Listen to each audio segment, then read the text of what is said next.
नमस्कार दोस्तों, मैं हूं सम्राट सौरभ और आप देख रहे हैं नॉलेज जी। तो दोस्तों, आज जो है क्लास 6 एनसीईआरटी का सामाजिक एवं राजनीतिक जीवन 1 का जो है, जिसको हम सिविक्स कहते हैं, उसका जो है चौथा चैप्टर आ चुका है। और इससे पहले कि आप लोगों को बता दें, 3 चैप्टर आपका पहले कंप्लीट हो चुका है, जो कि आपको वीडियो प्लेलिस्ट में मिल जाएगा। साइंस और हिस्ट्री का भी वीडियो आपको प्लेलिस्ट में मिल जाएगा क्लास 6 का। चलिए बिना देरी के वीडियो स्टार्ट करते हैं। आप लोग अंत तक बने रहिए। दोस्तों, तो हमारा तीसरा चैप्टर है सरकार क्या है। चलिए देखते हैं। देखिए, सरकार का अर्थ कुछ निश्चित व्यक्तियों का समूह होता है जो राष्ट्र तथा राज्यों में निश्चित काल के लिए तथा निश्चित पद्धति द्वारा शासन करते हैं। उसको हम सरकार कहते हैं। चलिए अब आगे देखते हैं। देखिए, इसके 3 अंग हैं: विधायिका, कार्यपालिका और न्यायपालिका। अब देखिए सरकार के स्तर। चलिए देखते हैं सरकार के स्तर। देखिए, पहला राष्ट्रीय स्तर, इसका संबंध पूरे देश से होता है, इसे हम केंद्र सरकार कहते हैं। अब देखिए दूसरा राज्य स्तर, यह सरकार किसी विशेष राज्य का संचालन करती है, यह राज्य सरकार कहलाती है। और देखिए अब तीसरा जो है स्थानीय स्तर, यह गांव शहर प्रशासन को संभालती है, इसे हम पंचायत के नाम से जानते हैं। चलिए हम आगे देखते हैं। अब देखिए सरकार के कार्य।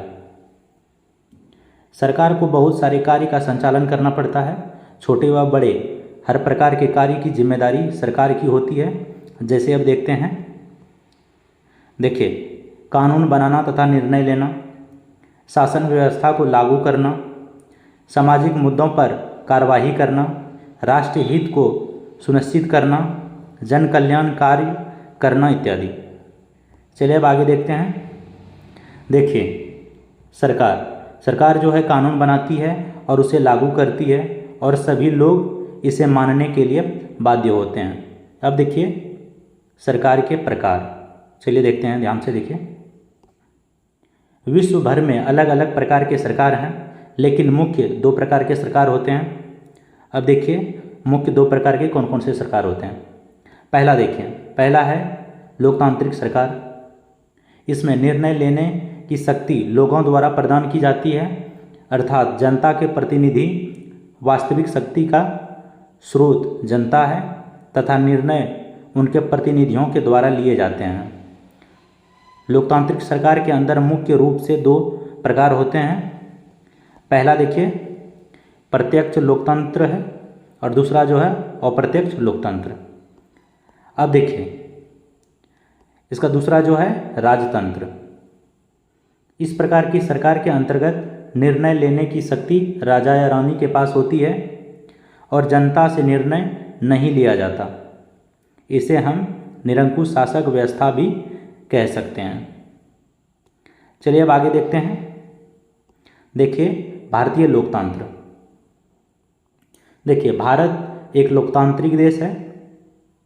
इसकी मुख्य बात यह है कि लोगों के पास अपने नेता को चुनने की शक्ति होती है, इसलिए लोकतंत्र लोगों का ही शासन है। चलिए अब आगे देखते हैं। देखिए, भारत विश्व का सबसे बड़ा लोकतांत्रिक देश है, जिसके अंतर्गत लोग अपनी प्रतिनिधि को वोट के माध्यम से जो है चुनते हैं। चलिए अब आगे देखते हैं। देखिए, प्रतिनिधि लोकतंत्र। आज के समय में लोकतंत्र सरकार को प्रायः प्रतिनिधित्व लोकतंत्र कहते हैं। उसमें लोग सीधे भाग नहीं लेते, बल्कि चुनाव के प्रक्रिया के द्वारा अपने प्रतिनिधित्व को चुनते हैं। देखिए, नोट में कुछ महत्वपूर्ण चीज़ें दी गई है, इसको हम ध्यान से देखते हैं। देखिए, एक समय ऐसा था जब लोकतांत्रिक सरकारें औरतों और गरीबों को चुनाव में भाग नहीं लेने देती थी। अपने शुरुआती दौर में सरकार केवल उन्हीं पुरुषों को वोट देने देती थी जो पढ़े लिखे थे और जिनके पास जो है अपनी संपत्ति होती थी। वही लोग जो है उस समय वोट दे सकते थे, जिसमें उस समय औरतों और जो है गरीबों को वोट नहीं देने दिया जाता था। चलिए अब आगे देखते हैं। ऐसी स्थिति में देश उन्हीं नियमों के सहारे चलते थे जो कि गिने चुने पुरुष बनाते थे। चलिए अब आगे देखते हैं। देखिए सफ्रेज मूवमेंट, इसका अर्थ होता है वोट देने का अधिकार। सफ्रेज मूवमेंट जो होता है ये होता है वोट देने का अधिकार। देखिए प्रथम विश्व युद्ध के दौरान महिलाओं ने मत डालने के लिए संघर्ष किया था। इस आंदोलन को महिला मताधिकार आंदोलन कहते हैं। चलिए अब आगे देखते हैं।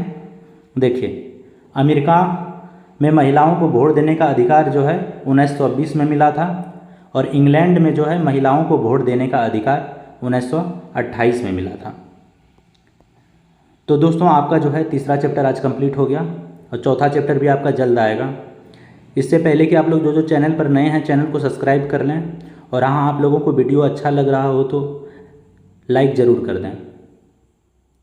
आप लोगों का साइंस और हिस्ट्री कंप्लीट हो चुका है क्लास 6 का, आप प्लेलिस्ट से चेकआउट कर सकते हैं।